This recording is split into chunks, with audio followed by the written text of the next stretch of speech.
Recording in progress. What cash flow is not? So cash flow is not the same as profit. So this is an important distinction. We have a case study which I think we need to go through it. It's a Good Hope Enterprises Limited records the following transaction over the month of June. Goods sold to customer, that's total revenue, which is 40,000. Cost of goods sold was 15,000, which was paid for in cash. 50% cash, 50% on 1 month on credit. So that means 20,000. 20,000 was paid and 20,000 were owed. That's what it means. So what was the gross profit in the year? The gross profit is always revenue minus cost of sales, which is 25,000. Assuming the business started the month with no cash, how much cash did it have at the end of June? At the end of June, the business would have a net cash flow, which is going to be cash inflow minus cash outflow.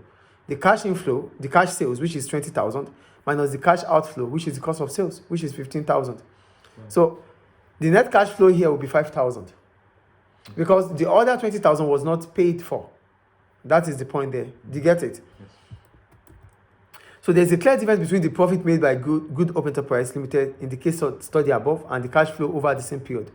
Why is the cash figure lower than the gross profit? The cash figure is lower than the gross profit because not all payments were made.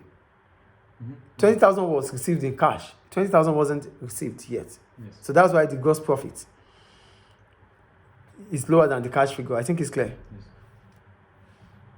That the cash figure is lower than the gross profit there. So because although all the goods have been sold, cash payment has been received for only half of them. So the customer buying the goods on credit will pay in later months.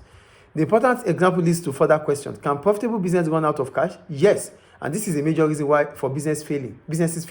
It is called insolvency. Insolvency means you are unable to have cash with you.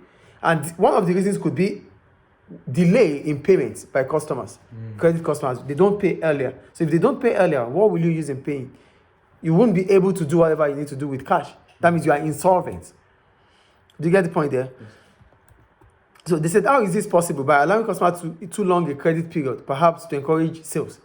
When you allow customers to pay at a very long period of time because you want them to continue to buy from you, you'll be insolvent, and that might make you to close down your shop. Do you get the point? Yes. Purchasing too many non-current fixed assets at once. When you buy non-current, that is, purchasing of non-current assets is expensive. Like you are spending so much money on it. That means you are tying money down. So you won't have cash flow. Yes. When you purchase equipment, your money is being tied on that equipment. You might not have the opportunity to use cash for any other thing. That is the point there. Expanding too quickly and keeping a high inventory level. This means that cash is used to pay for high inventory levels. This is often called overtrading. When you overtrade, you have so much stock that they are not going to be sold within a short period of time. What's the point? Cash is being stored. That means you have so much cash. Because it has to be returned to cash. Yes. But now you don't have cash, which is the most liquid asset, as a result of you having a lot of stock on ground. Do you get it? Yes. So those are the reasons why a profitable business might still run out of cash. Clear? Yes. So we're going to the importance of cash flow forecast.